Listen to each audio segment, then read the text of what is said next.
Hi, this is Charlotte Aiken. It is Sunday the 1st of September 2024. I'm currently in my studio in Stroud and it is nearly 2 p.m. I'm an oil painter and I'm inspired by clouds.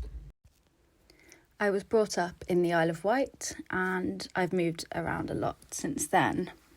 I think being mainly in the countryside and growing up near the sea really sort of influenced how much I enjoy looking at clouds. Generally around the coast and over the sea you get really impressive cloudscapes. When I was a kid I really loved being outside and in nature. I spent a lot of time outside climbing trees. I love animals and books and writing. I wrote loads, and I still enjoy all of those things, which kind of correspond with my theme of painting clouds, really. And I moved to Stroud about a year ago now, and yeah, I'm really lucky to live where I do. I'm very inspired by the location. I often go up to one of the hills around here and take loads of photos of cloudscapes. And I'm going to kind of combine these next two questions together. So my upbringing and how has that impacted how I see the world and what I create, I'd say are quite closely interlinked. When I grew up, I found school really, really difficult and fitting in, and I struggled a lot with anxiety, and I was often better with animals than I was with people, and I also found being creative very helpful throughout my life. So I left school because I couldn't cope with going to school anymore, and I did my GCSEs on my own at home, which was a better environment for me to learn in. And I was lucky enough to be able to go to a school just to see an art teacher to get me through my GCSE. I think without that I wouldn't have got into art in such a big way and wouldn't have been able to go on to get my qualifications as easily. So my art teacher back then is an amazing lady, and I'm very grateful for how she really helped me through some tough times. So going through kind of qualifications a little bit differently, I got my foundation diploma online, and then I went to university to do my fine art BA at the London Metropolitan in Whitechapel. And again, this links sort of back to how I felt and how I was feeling. Living in a city was very overwhelming, and I found that very difficult. So during my final year, I kind of didn't really know what I was going to be painting, and suddenly I started looking up at the clouds as, I guess, a way to escape how I was feeling, and that sparked my interest, really. So that was in 2016, and I've been painting clouds ever since. I started off by painting also these sort of huge acrylic cloudscapes and putting painted electricity wires sort of to represent an interruption between communication with myself and others, and our interruption of communication to nature. And it was, I guess, a take on sort of not being able to actually see the clouds living in London, and also how we're all so focused on doing our everyday things all the time, and everything is so busy that we often forget to look up. And that was something that really helped me and still does to this day. My paintings are really informed by how I see the world and how I'm feeling. I'd say sometimes when I'm painting, the actual process is something I use to actually feel safe as well in this sort of quite chaotic world. And a bit more about my background. I'm also an art teacher. I find that being able to share my creative passion with others a really nice balance to my studio practice.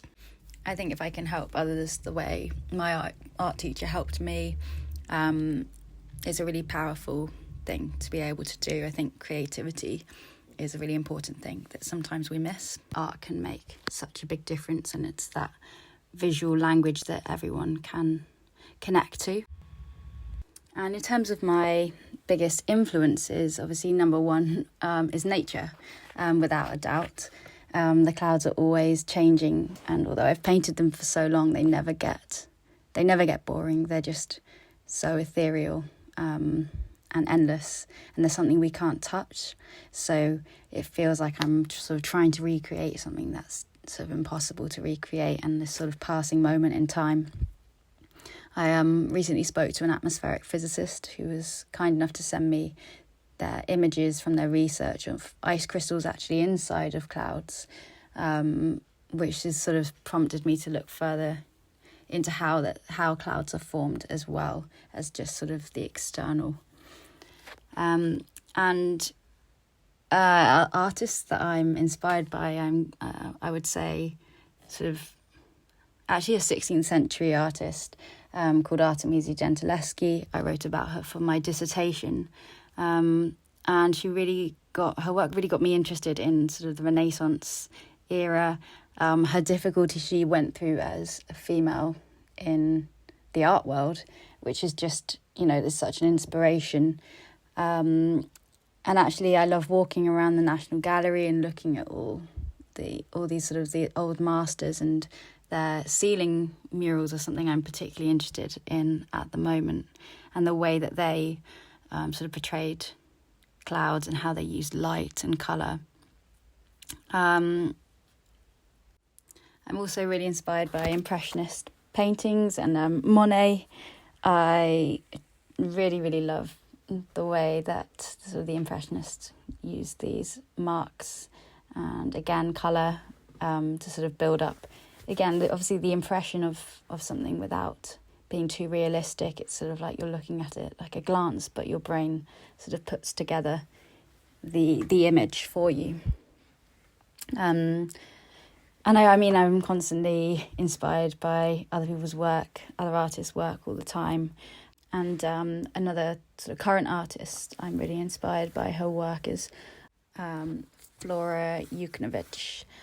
After seeing her work in Oxford at the Ashmolean, I just love the loose brushstrokes, and again that connection to sort of art history and the Rococo paintings as well. And what am I focusing on right now? Quite a few different ways of painting clouds. I work kind of in... currently at the moment I'm really, really focused on these sort of large scale, quite loose paintings that I actually worked with a client on a sort of bespoke commission, and I was using a limited colour palette of her choice, and this really prompted a new colour palette for a lot of my paintings. And so sort of using these sort of actually quite similar to those Renaissance ceiling murals, and I'm basically sort of inspired by these different cloud formations that I photograph, and I use them as the sort of the guide for the composition over the canvases, and then I let the paintings sort of become quite expressive, maybe on how I'm feeling and how I use the colour and marks, and where I let the paint drip. I really, really love these sort of large-scale paintings and getting inside the canvas.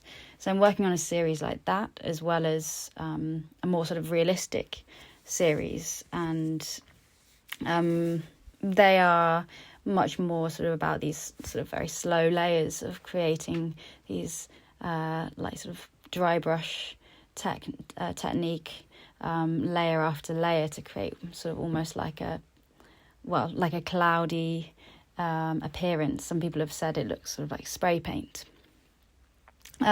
With all of my paintings, whether they're more abstract, realistic, or somewhere in between, or expressive, I actually use these sort of circular motions with my brush, and I think it's probably just partly how I see things. I often see things as like tiny little dots moving around, a bit like an old TV, which I've heard of a few other people experiencing. And I think that comes out in how I paint. So despite the different ways that I portray these clouds, I always use these sort of circular motions, and sometimes they're looser and sometimes they're more restrictive. And the biggest challenge of being an artist, I would say, is that sort of hypercritical part of probably all artists' brains, which is, and it's hard to sort of recognise your achievements. It's quite a lonely experience being an artist, which is great, as I quite like my own time. But obviously you do need to sort of learn to actually see what you've achieved as well. It's really helped me working in a studio in Stroud, where there's lots of other artists around me, which I wasn't sure I would like, but I actually really do love it. It really has a sense of community and lots of support. I'd say rejections are hard to deal with as being an artist, but I find that I just kind of get used to them, and there's successes you have along the way. And I love painting, so that's I need to do it. And any sort of success that happens along the way is great and sort of spurs you on. When other people love your work, that's a really nice thing. The advice I'd give to my younger self would be not to be so hard on myself, and something my younger brother actually told me recently, which I really love, and I wish I could tell my younger self this, would be: when things are going well in life, you enjoy and embrace it and have fun. But when things are hard or going bad, that's when you have to build, grow, learn and adapt.